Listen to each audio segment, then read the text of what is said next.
जय हिंद दोस्तों। आइए देख लेते हैं सी टेट के अंतर्गत दोस्तों भाषा सेकंड में हम लोग संस्कृत देख रहे हैं। इसके पहले हम आप लोगों को गिनती के बारे में बताया, यानी संस्कृत में 1 से लेकर के 100 तक के गिनती को क्या बोलते हैं। दोस्तों इससे भी संबंधित एक क्वेश्चन आपको देखने के लिए मिल जाता है। यहाँ पर जो आज हम लोग देखने वाले हैं दोस्तों, ये देखेंगे रसों का सामान्य परिचय।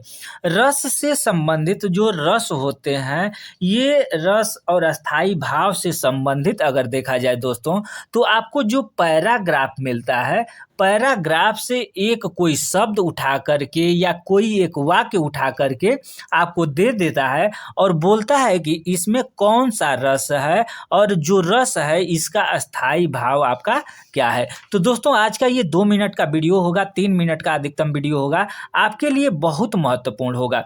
तो आइए देख लेते हैं जो रस होते हैं वो कितने प्रकार के होते हैं और इसके अस्थाई भाव क्या होता है।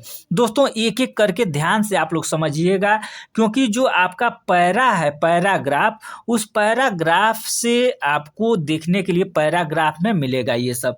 तो रस यानी रस आपके कितने होते हैं, तो दोस्तों पहले सबसे पहले रसों के प्रकार के बारे में अगर देखा जाए तो रस आपके 8 प्रकार के होते हैं। कौन कौन होते हैं दोस्तों, तो श्रृंगार रस, हास्य रस, करुण रस, रौद्र रस, वीर रस, भयानक रस, बीभत्स और अद्भुत।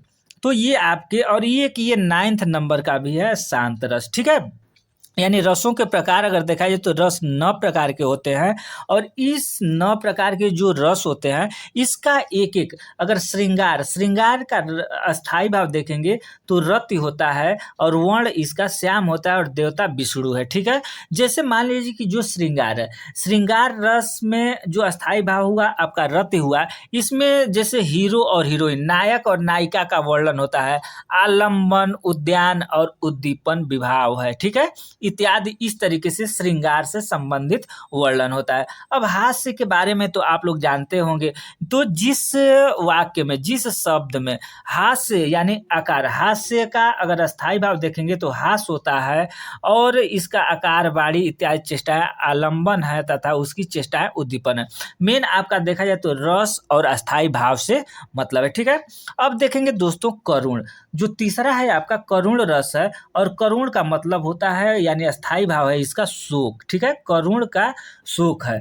इसके बाद रौद्र का देखेंगे, रौद्र का क्रोध है।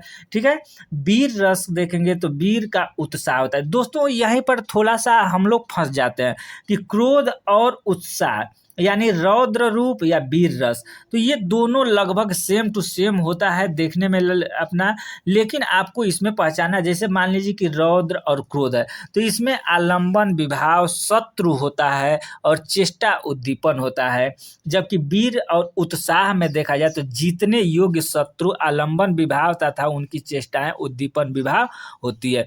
6 नंबर अब देख लेंगे दोस्तों, 6ठा नंबर अगर क्या है तो भयानक का अस्थाई भाव भय होता है और विभत्स का जुगुप्सा, ये देखने के लिए मिल जाता है कि विभत्स का अस्थाई भाव क्या होता है, तो जुगुप्सा होता है। ठीक है, इसमें रक्त, मांस, चर्बी इत्यादि आलंबन है और इसमें कीड़े आदि पकड़ना उद्दीपन है। ठीक है, उसके बाद जैसे मान लीजिए कि रक्त, मांस, चर्बी कहीं उस तरीके से सड़ा गड़ा उस तरीके, वो विभत्स के अंतर्गत आता है। ठीक है, अब देखिए यहाँ अद्भुत है और विभत्स है। ठीक है, अद्भुत का देखा जाए तो विस्मय होता है आपका अस्थाई भाव और शांत का आपका सम होता है।